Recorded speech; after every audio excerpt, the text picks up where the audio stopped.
ಪಲಾವ್ ರೆಸಿಪಿಗಳಲ್ಲಿ ತುಂಬಾ ಎಲ್ಲರೂ ಇಷ್ಟಪಡುವಂಥದ್ದು ಅಂತಂದರೆ ಟೊಮೆಟೊ ಬಾತ್. ಎಲ್ಲರೂ ಇಷ್ಟಪಟ್ಟು ತಿನ್ನುವಂತಹ ಈ ಟೊಮೆಟೊ ಬಾತನ್ನು ತುಂಬ ಸಿಂಪಲ್ಲಾಗಿ ಮಸಾಲೆಯನ್ನು ರುಬ್ಬದೆ ಟೊಮೆಟೊ ಬಾತ್ನ ಹೇಗೆ ಮಾಡೋದು ಅಂತ ನೋಡೋಣ ಇವತ್ತು. ಎಲ್ಲರಿಗೂ ನಮಸ್ಕಾರ, welcome to Kavya's food paradise. ಇಲ್ಲಿ ನಾನು 3 ಟೊಮೆಟೊ ಹಣ್ಣನ್ನು ದಪ್ಪನಾಗಿರುವಂಥದ್ದನ್ನು ತಗೊಂಡಿದ್ದೀನಿ. ಇಲ್ಲಿ 3 ಈರುಳ್ಳಿನ ಸಣ್ಣದಾಗಿ ಉದ್ದುದ್ದವಾಗಿ ಹೆಚ್ಚಿಟ್ಕೊಂಡಿದ್ದೀನಿ. 1 ಗಡ್ಡೆ ಆಗುವಷ್ಟು ಬೆಳ್ಳುಳ್ಳಿ, 4 ರಿಂದ 5 ಹಸಿರುಮೆಣಸಿನಕಾಯಿ, ಹಾಗೆ 1 ಇಂಚ್ ಆಗುವಷ್ಟು ಶುಂಠಿನ ಸಣ್ಣದಾಗಿ ಹೆಚ್ಚಿಟ್ಕೊಂಡಿದ್ದೀನಿ. ಅರ್ಧ ಕಪ್ ಆಗುವಷ್ಟು ಹಸಿ ಬಟಾಣಿ, ಅರ್ಧ ಕಪ್ ಆಗುವಷ್ಟು ತೆಂಗಿನ ತುರಿ, ಹಾಗೆ 5 ರಿಂದ 6 ಲವಂಗ, 2 ಇಂಚು ಚಕ್ಕೆ, 2 ಏಲಕ್ಕಿ, ಹಾಗೆ 2 ಕಪ್ ಆಗುವಷ್ಟು ಅಕ್ಕಿಯನ್ನು ತೊಗೊಂಡಿದ್ದೀನಿ.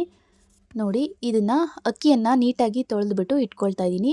ಇಲ್ಲಿ ಕೆಲವೊಂದು ಪದಾರ್ಥಗಳನ್ನು ಕುಟ್ಟಿ ಪುಡಿ ಮಾಡುವಂಥದ್ದಿದೆ, ಹಾಗಾಗಿ ಒಂದು ಕುಟಾಣಿನ ತೊಗೊಂಡಿದ್ದೀನಿ. ಅದಕ್ಕೆ 2 ಇಂಚ್ ಆಗುವಷ್ಟು ಚಕ್ಕೆಯನ್ನು ಈ ರೀತಿ ಪುಡಿ ಮಾಡಿ ಹಾಕ್ಕೊಳ್ತಾ ಇದ್ದೀನಿ.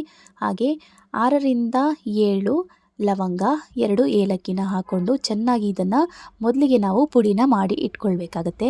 ನೋಡಿ, ಈ ರೀತಿಯಾಗಿ ಚೆನ್ನಾಗಿ ನಾವು ಪುಡಿ ಮಾಡಿ ಇಟ್ಕೊಂಡ್ರೆ ನೆಕ್ಸ್ಟ್ ನಾನು ಯಾವಾಗ ಇದನ್ನು ಹಾಕಬೇಕು ಅಂತ ಹೇಳ್ತೀನಿ. ನೋಡಿ, ಇಷ್ಟು ಸಣ್ಣದಾಗಿ ಪುಡಿ ಮಾಡಿ ಇಟ್ಕೊಳ್ಳಿ. ನೋಡಿ, ಈ ರೀತಿಯಾಗಿರಬೇಕು.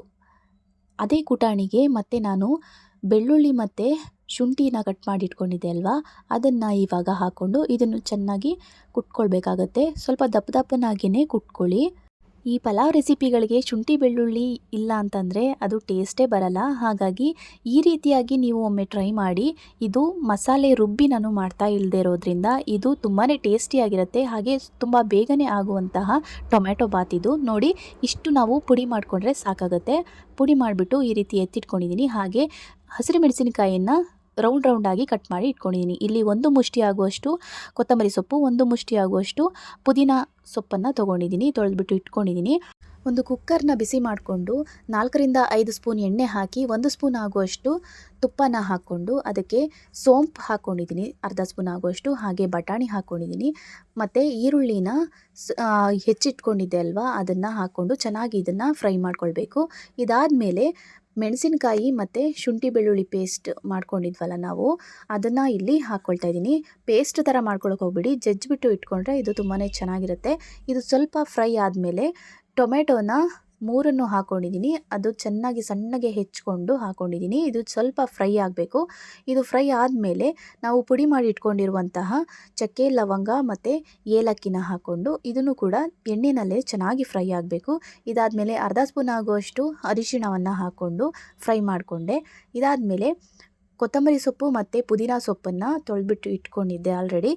ಇದನ್ನು ಸ್ವಲ್ಪ ರಫ್ ಆಗೇ, ಸ್ವಲ್ಪ ದಪ್ಪನಾಗೇ ಇದನ್ನು ಕಟ್ ಮಾಡಿ ಸೊಪ್ಪುಗಳನ್ನು ಹಾಕ್ಕೊಂಡಿದ್ದೀನಿ. ಇದನ್ನು ಸ್ವಲ್ಪ ಎಣ್ಣೆನಲ್ಲೇ, ಇದು ಕೂಡ ಸೊಪ್ಪು ಕೂಡ ಅದರ ರುಚಿ ಬಿಡಬೇಕು, ಹಾಗಾಗಿ ಎಣ್ಣೆನಲ್ಲೇ ಫ್ರೈ ಮಾಡ್ಕೊಳ್ತಾ ಇದ್ದೀನಿ.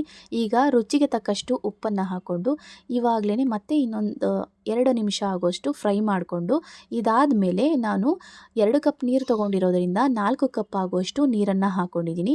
ನೀರನ್ನು ಹಾಕ್ಕೊಂಡಾದಮೇಲೆ ನಾವು ತೆಂಗಿನ ತುರಿ ಇಟ್ಕೊಂಡಿದ್ವಿ ಅಲ್ವಾ, ಅರ್ಧ ಕಪ್ ಆಗುವಷ್ಟು, ಆ ತೆಂಗಿನ ತುರಿ ಕೂಡ ಇಲ್ಲಿ ಹಾಕ್ಕೊಂಡು ಚೆನ್ನಾಗಿ ಇದನ್ನು ಕುದಿಸ್ಕೊಳ್ತಾ ಇದ್ದೀನಿ. ಚೆನ್ನಾಗಿ ಕುದಿ ಬಂದ ಮೇಲೆ, 1 ಕುದಿ ಬಂದರೆ ಸಾಕು. ಇದಾದಮೇಲೆ ತೊಳೆದಿಟ್ಟಿರುವಂತಹ ಅಕ್ಕಿನ ಹಾಕ್ಕೊಂಡು ಒಂದು ಮಿಕ್ಸ್ ಕೊಡಬೇಕಾಗತ್ತೆ. ನೋಡಿ, ಈ ರೀತಿ ಚೆನ್ನಾಗಿ ಒಂದು ಸರಿ ಮಿಕ್ಸ್ ಮಾಡ್ಕೊಂಡ್ಬಿಟ್ಟು ನೀವು 2 ವಿಷಿಲ್ ಕೂಗಿಸಿದ್ರೆ ಸಾಕಾಗುತ್ತೆ. ಪಲಾವ್ ಅಂತೂ ಇದು ತುಂಬಾ ರುಚಿಯಾಗಿರುತ್ತೆ. ನೀವು ಟ್ರೈ ಮಾಡಲೇಬೇಕು. ಯಾಕೆಂತಂದರೆ ನಾವು ಯಾವಾಗಲೂ ರುಬ್ಬಿ ಮಾಡ್ಕೊಳ್ತಾ ಇರ್ತೀವಿ ಪಲಾವ್ಗಳನ್ನ. ಈ ರೀತಿಯಾಗಿ ರುಬ್ಬದೆಲೆ ಮಾಡಿರುವಂತಹ ಪಲಾವ್ನ ಒಮ್ಮೆ ಟ್ರೈ ಮಾಡಿ, ತುಂಬ ಟೇಸ್ಟಿಯಾಗಿರುತ್ತೆ ಮತ್ತು ಬೇಗನೆ ಆಗೋಗ್ಬಿಡುತ್ತೆ. ನೋಡಿ, ಇಷ್ಟು ಉದುರುದ್ರಾಗಿ ಹೇಗೆ ಬಂದಿದೆ ಅಂತ.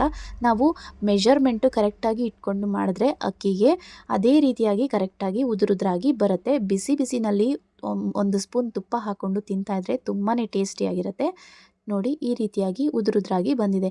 2 ಕಪ್ ಅಕ್ಕಿಗೆ 4 ಕಪ್ ಆಗುವಷ್ಟು ನೀರನ್ನು ಹಾಕ್ಕೊಂಡಿದ್ದೆ. ಎಷ್ಟು ಉದುರುದ್ರಾಗಿ ಕಲರ್ಫುಲ್ಲಾಗಿ ಕಾಣಿಸ್ತಾ ಇದೆ. ನೋಡಿದ್ರಲ್ವಾ ಫ್ರೆಂಡ್ಸ್, ಟೊಮೆಟೊ ಬಾತನ್ನು ತುಂಬ ಸಿಂಪಲ್ಲಾಗಿ ಹೇಗೆ ಮಾಡ್ಕೊಳ್ಳೋದು ಅಂತ ನೋಡ್ಕೊಂಡ್ವಿ. ಈ ವಿಡಿಯೋ ಇಷ್ಟ ಆಗಿದ್ರೆ ಸಬ್ಸ್ಕ್ರೈಬ್ ಮಾಡಿ. Thank you.